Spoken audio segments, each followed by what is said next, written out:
안녕하세요. 정치를 쉽게 풉니다. 정치 10단.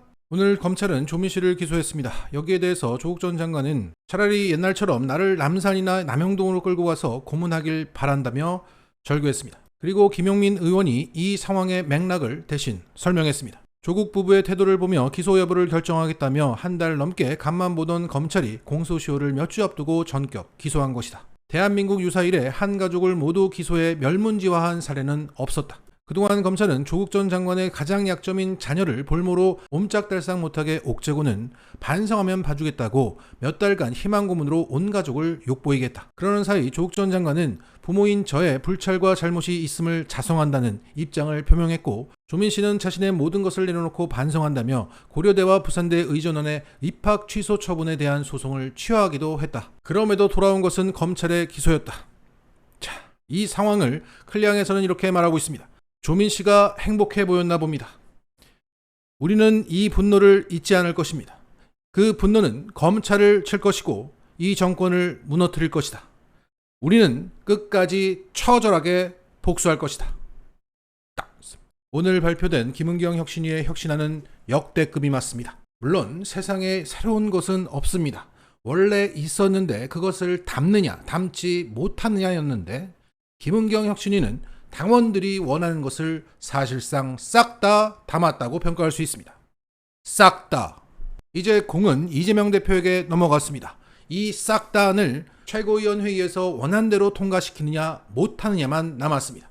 양평이나 민주당이나 원안이 좋습니다. 자, 이것은 김용민 의원 또한 박수를 보내고 있는 안입니다. 그리고 이게 얼마나 좋은지 판독기가 세게 돌아가고 있습니다. 자, 이 혁신안이 얼마나 좋은지 모르시는 분들은 앞선 영상을 참고해주세요. 자, 현재 이 혁신안에 반대 의사를 분명히 밝히고 있는 박강원 원내대표는 이것을 의원들의 워크숍에서 논의하겠다고 말했습니다. 혁신의 대상들의 의견이 뭐가 중요합니까? 맞을 사람들이 나 좀 살살 때려줘. 그러면 살살 때려야 한다는 얘기입니까?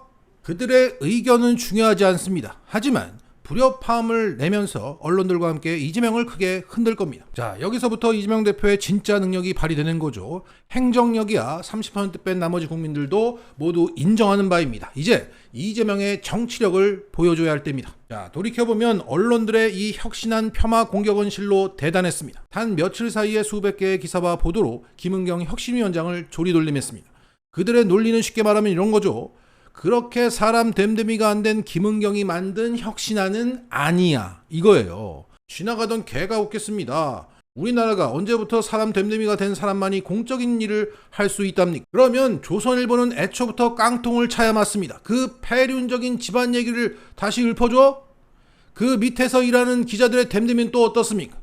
다들 쓰레기지만 우리나라 1등 신문이라고 하지 않습니까? 그리고 김은경 위원장의 사람 됨됨이를 어떻게 정확히 판단할 수 있습니까? 그 신우의 말? 아니, 친정집 사람의 말도 아니고 시댁 쪽의 말을 듣고 그 사람을 평가한다?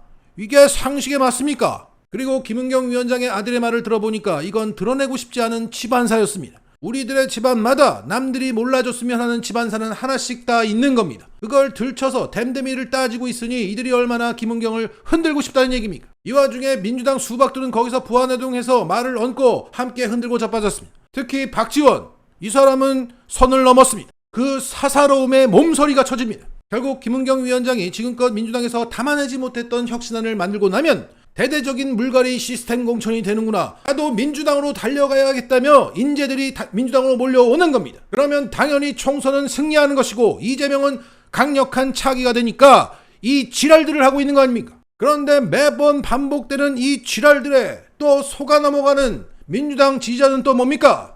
여기서 친문에게 불리하고 친명에게 유리하다는 얘기가 왜 나왔노? 혁신한 내용을 보세요. 당신들이 수십 년째 원하던 그 정당의 밑그림이 그려져 있습니다.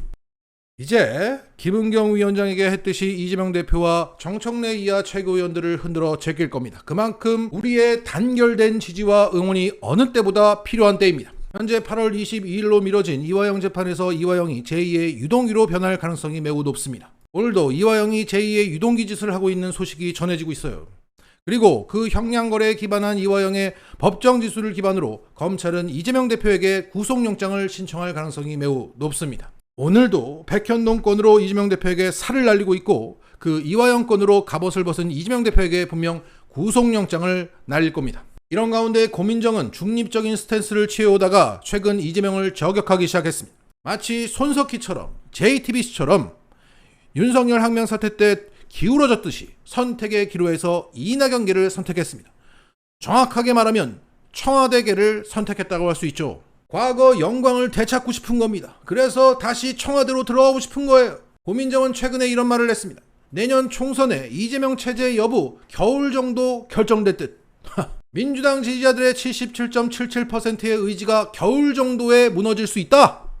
어떻게 이런 소리를 할 수 있습니까? 고민정은 지난 봄에 9월 정도, 그러니까 가을 정도에 바뀔 수 있다라는 얘기를 했었습니다. 그리고 또 여름이 되니까 겨울 얘기를 하는 거 보니까 가을이 되면 내년 봄을 얘기할 것 같습니다.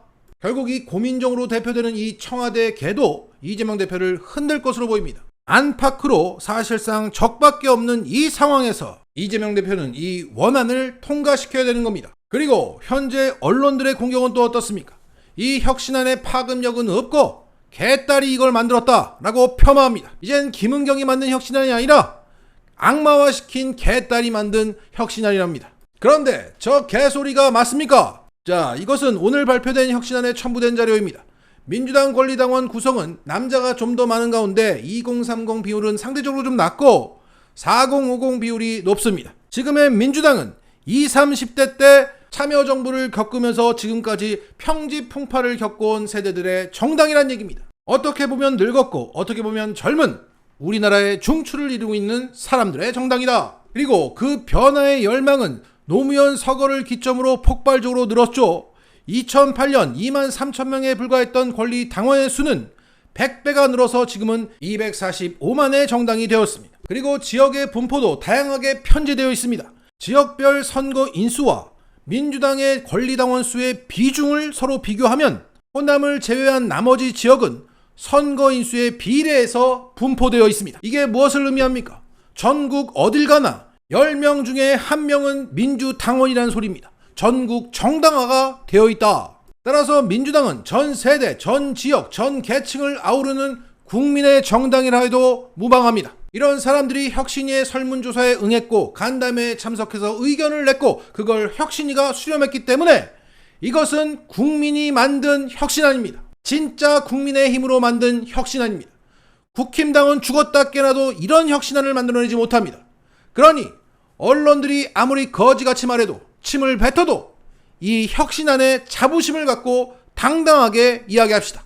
혁신위가 분명 훌륭한 집을 만들어놨고 이재명은 합니다. 그러니 애정을 갖고 자부심 갖고 인테리어 어떻게 할 생각, 정원을 가꿀 생각을 하시면서 이재명을 중심으로 뭉쳐봅시다. 그리고 이 시간이 되실 때 이 혁신안을 한번 보세요. 결론은 이미 제가 말씀드렸고 이게 어떤 과정에서 나오게 됐는지 그 상황 분석이 아주 좋습니다. 자, 정리하겠습니다. 현재 사방이 적이기 때문에 지금 이재명이 몰리는 것 같아 보이지만 이재명은 원안이라는 칼을 쥐고 있는 상황입니다. 우리의 지지가 더해진다면 오늘처럼 김한규와 같은 얘기가 나오는 겁니다. 그래서 우리가 이 집만 잘 가꾸면 수많은 사람, 인재들이 놀려고 살려고 올 것입니다. 이제 김은경이라는 설계사가 만든 이 집을 사랑합시다. 그리고 이 집을 최종적으로 인허가해줄 이재명 대표를 지지합시다. 지금 우리에게 필요한 것은 자존감의 회복이다. 어줍지 않게 경계선에 서 있지 말고 국민이 만든 집에서 살아가고 사랑하라.